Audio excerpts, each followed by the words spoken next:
একটা চাইনিজ ব্যাঙ উৎপত্তি হয়েছে।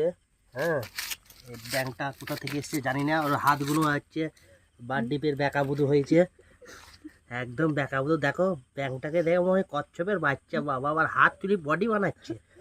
ওরে কি বডি রে! তোর একটা দাঁড়া, তোর জন্য একটা বাকারি নিয়ে আসি। মারাই না এমনি ই কর না। দেখি উল্টি দিয়ে তুই কি করিস। ও বাবা, এর ক্যালি কি! একে কেউ পারবে না মারামারিতে। সে রাজস্থানের পেহলবান তো। ই বাবা, মারা এবার ফুলছে এবার। এই গুড মর্নিং। এই যাচ্ছি কোথায়? ওরে বাবা, হে তো সেই সেই কুম্ফু মাল হয়েছে। মাটা কেমন লাগাচ্ছে? এই জিম জিম বালা, জিম ব্যাং। কি ব্যাংকটা? এটা বড় কি ব্যাং সত্যি বাবা রে। একে উল্টি দিয়ে দেখা যাক কি হয়। এই সোজা হয়ে যাচ্ছে। উল্টি দিয়ে দেখা যাক কি হয়। এ তো স্টাইল আছে ব্যাংকটা, যাই হোক। উল্টে দিলে আবার সোজা হয়ে যাচ্ছে।